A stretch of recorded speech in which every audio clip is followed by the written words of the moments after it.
Chapter 6. Dorothy talks about Oz, the wizard. After a long walk, Dorothy and her friends came to a great green wall. The wall went around the Emerald City. It was high and thick and had only one gate in it. The road of yellow brick ended at the gate. Dorothy knocked at the gate. It opened slowly, and they saw a little man in a green suit. His face was green. His beard and hair were green too. Near him, there was a large green box. When the little man in the green suit saw Dorothy and her comrades, he asked, "Who are you? What do you want in the Emerald City?" "We want to see the Great Wizard of Oz," said Dorothy. "Do you think the Great Wizard will see you?" asked the little green man. "Why not?" asked Dorothy. "Why can't he see us?" "He sees no men, women, or children," answered the little green man. "Does he ever go out for a walk?" asked the Scarecrow. "Never," was the answer. "He sits day after day in the great throne room and never goes out." "What is he like?" asked the girl.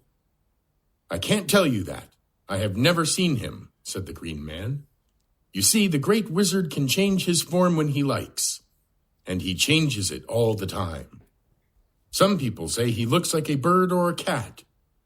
Other people say he looks like a monkey. And some say he looks like a beautiful fairy.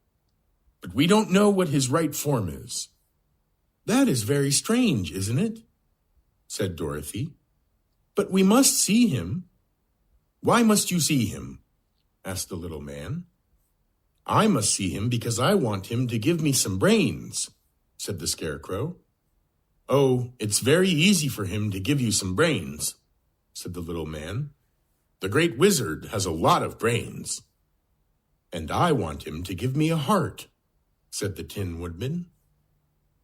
"That will be very easy for him too," said the little man. "He has a large collection of hearts, big and small. He keeps them in a silver box." "And I shall ask him to give me some courage," said the Cowardly Lion. "Oh, the wizard has a big bag of courage in his throne room," said the little green man. "He will be glad to give you some courage from the bag."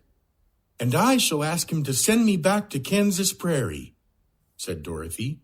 "It is my home. My aunt and uncle are waiting for me there." "I don't know where Kansas Prairie is," said the little man, "but I hope the great wizard will find Kansas for you. Now I shall take you to him, if you are not afraid. The Wizard of Oz is very terrible. But first, I shall give you all eyeglasses.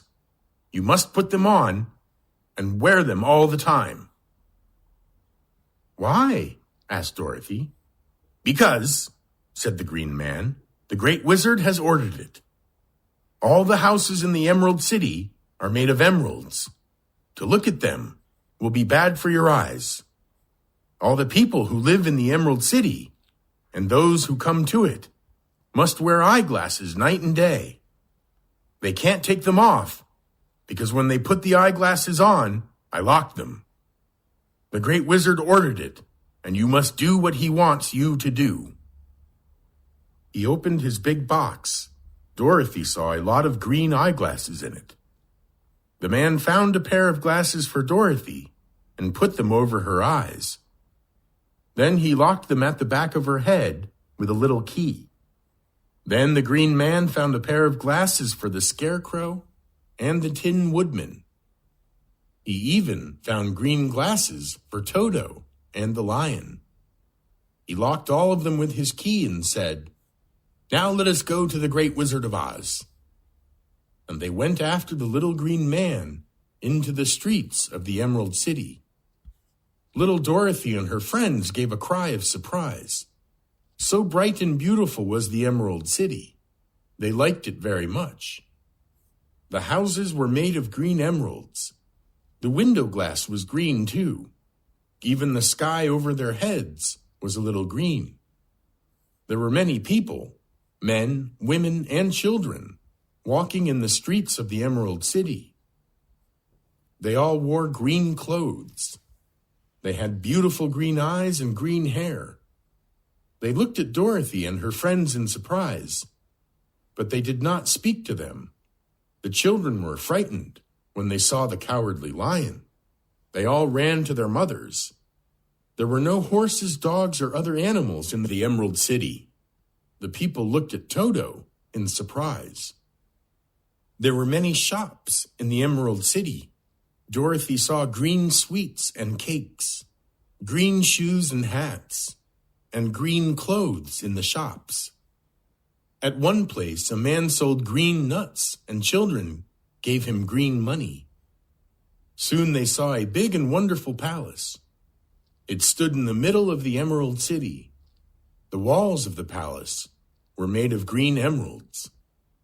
The ruler of the Emerald City, the Great Wizard of Oz, lived in that beautiful green palace.